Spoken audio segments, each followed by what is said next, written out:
Bismillahirrahmanirrahim. Assalamualaikum warahmatullahi wabarakatuh. Perkenalkan, nama saya Lutfiah dengan NIM 122109250058. Saya dari program studi Pendidikan Islam Anak Usia Dini, Universitas Islam Negeri Sultan Syarif Kasim Riau. Dalam video ini saya akan memaparkan materi terkait tentang pengertian bermain pada anak usia dini. Dan video ini saya buat untuk memenuhi tugas mata kuliah dari Bermain dan Permainan dengan dosen pengampu Dr. Yenda Puspita, MPD. Baiklah, langsung saja dalam video ini akan saya paparkan materi tentang bermain pada anak usia dini. Baik, pengertian bermain menurut Huizinga mengungkapkan bahwa bermain ialah merupakan tindakan atau kesibukan sukarela yang dilakukan dalam batas-batas tepat waktu berdasarkan aturan-aturan yang mengikat tetapi diakui secara sukarela dengan tujuan yang ada dalam dirinya sendiri, disertai dengan perasaan tegang dan senang serta dengan pengertian bahwa bermain merupakan sesuatu yang lain daripada kehidupan biasa. Kemudian, bermain juga dapat diartikan sebagai suatu kegiatan yang dilakukan untuk kesenangan yang ditimbulkannya, kemudian tanpa mempertimbangkan hasil akhir. Kemudian menurut Hurlock juga mengungkapkan bahwasannya bermain dilakukan secara sukarela dan tidak ada paksaan atau tekanan dari luar atau kewajiban. Selaras dengan yang dikemukakan oleh Hurlock, Bethlehem juga mengungkapkan bahwasannya kegiatan bermain adalah kegiatan yang tidak mempunyai peraturan lain kecuali yang ditetapkan pemain sendiri dan tidak ada hasil akhir yang dimaksudkan dalam realitas luar. Kemudian Erikson juga memberikan pendapat bahwasannya bermain itu akan membantu anak untuk mengembangkan rasa harga diri. Nah, kenapa? Karena alasannya adalah karena dengan bermain anak akan memperoleh kemampuan untuk menguasai tubuh mereka, kemudian memahami benda-benda serta belajar dari keterampilan sosial. Anak bermain karena mereka berinteraksi, guna belajar untuk mengkreasikan pengetahuan. Kemudian bermain juga merupakan jalan anak berpikir. Dia menyelesaikan masalah, kemudian anak bermain karena mereka membutuhkan pengalaman langsung dari interaksi sosial agar mereka memperoleh dasar kehidupan sosial. Dari pengertian tersebut dapat kita simpulkan bahwasannya bermain itu merupakan hak asasi untuk anak, karena pada permainan inilah anak-anak akan belajar karena sebenarnya anak-anak itu memiliki dunia bermain dan dari bermain inilah kemudian anak-anak akan belajar melalui interaksi sosial. Kemudian dari bermain inilah yang akan mengembangkan seluruh aspek perkembangan pada anak usia dini. Selanjutnya, untuk karakteristik bermain pada anak usia dini, yang pertama adalah menyenangkan dan menggembirakan.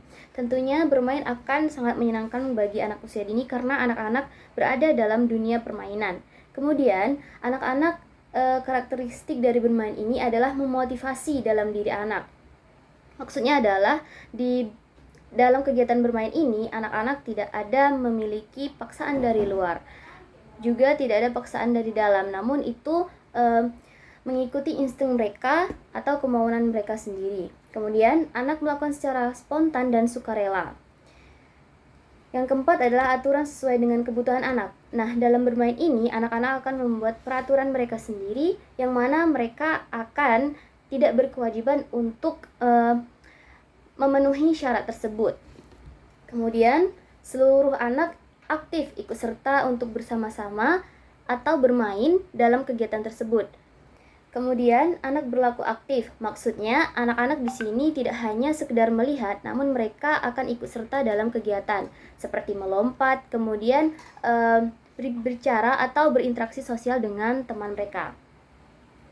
Selanjutnya, anak-anak akan berpura-pura dan tidak sungguhan. Misalnya pada permainan bermain peran, di situ anak-anak akan berpura-pura untuk menjadi peran yang akan mereka mainkan, seperti misalnya menjadi seorang dokter. Nah, dalam hal ini, maka anak tidak akan sungguhan menjadi dokter, namun mereka akan berlakon atau berakting menjadi seorang dokter. Kemudian, Karakteristik terakhir yakni fleksibel. Maksudnya adalah di sini anak-anak akan bebas memilih dan mereka akan bebas beralih ke permainan yang lainnya. Selanjutnya untuk jenis permainan yang saya temukan terbagi menjadi dua, yakni permainan aktif juga permainan pasif. Nah, permainan aktif itu apa? Permainan aktif adalah permainan yang kegiatannya itu melakukan aktivitas gerakan yang melibatkan seluruh anggota tubuh atau seluruh kegiatan fisik motorik untuk anak usia dini. Kemudian ada permainan pasif. Permainan pasif ini akan melibatkan gerakan tidak memiliki gerakan, namun mereka akan lebih banyak menggunakan fungsi kognitif pada anak usia dini, terutama pada indera pendengaran serta indera penglihatan. Selanjutnya ada teori bermain. Teori bermain di sini ada dua teori, yakni teori klasik pada abad ke-18 dan serta abad 19. Kemudian yang kedua ada teori-teori modern. Nah, untuk teori-teori klasik di sini dengan penggagasnya Spencer. Dia mengatakan bahwa teori bermain itu adalah surplus energi. Mengapa? Karena dalam bermain ini anak-anak akan mengeluarkan energi yang berlebihan. Kemudian ada rekreasi dari penggagasnya yakni Lazarus dengan tujuan untuk memulihkan energi atau tenaga. Nah, anak-anak di sini akan bermain untuk memulihkan tenaga mereka karena dari bermain inilah anak-anak akan berada di tahap yang sosial emosionalnya itu akan berkembang, di mana anak-anak akan senang dalam kegiatan bermain.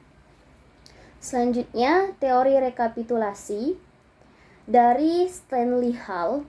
Maksudnya di sini dengan tujuan memunculkan insting nenek moyang. Maksudnya adalah menurutnya teori rekapitulasi itu sebagai ulangan bentuk-bentuk aktivitas yang dalam perkembangan jenis manusia pernah memegang peranan yang penting. Nah, menurut teori rekapitulasi, perkembangan individu atau ontogenesa adalah ulangan perkembangan jenis manusia atau flogenesa. Menurut Hall, permainan merupakan sisa-sisa periode perkembangan manusia waktu dulu, tetapi yang sekarang perlu sebagai stadium transisi dalam perkembangan individu. Artinya, permainan ialah merupakan suatu warisan kebudayaan dari orang-orang terdahulu yang dimainkan dari generasi ke generasi hingga pada saat ini. Nah, mungkin bisa kita contohkan sebagai permainan tradisional yang tidak akan hilang untuk anak-anak dari waktu ke waktu. Misalnya permainan congklak dan sebagainya. Kemudian teori praktis dari Gross tujuannya adalah menyempurnakan insting. Nah, menurut Gross, permainan itu harus dipandang sebagai latihan fungsi-fungsi yang sangat penting dalam kehidupan dewasa nanti. Dengan begitu, permainan misalnya anak-anak bermain boneka. Nah, anak-anak akan memiliki insting seperti seorang ibu di mana anak-anak perempuan ini akan merawat boneka tersebut seperti anaknya sendiri. Nah, disinilah permainan ini akan berperan untuk pertumbuhannya anak perempuan ini ke dewasa nanti. Dan ini memiliki peranan yang sangat penting sesuai dengan peran gendernya. Selanjutnya masuk ke teori modern, yakni dari psikoanalitik Sigmund Freud. Nah, di sini dia mengatakan bahwasanya peran bermain dalam perkembangan anak itu adalah untuk mengatasi pengalaman traumatik atau coping terhadap frustasi. Maksudnya adalah bermain bagi anak itu merupakan suatu mekanisme untuk mengulang kembali peristiwa traumatik yang dialami sebelumnya sebagai upaya untuk memperbaiki atau menguasai pengalaman tersebut demi kepuasan anak. Dengan demikian, maka Freud melihat bahwasannya bermain itu sebagai sarana untuk melepaskan kenangan dan perasaan yang menyakitkan di pengalaman terdahulu.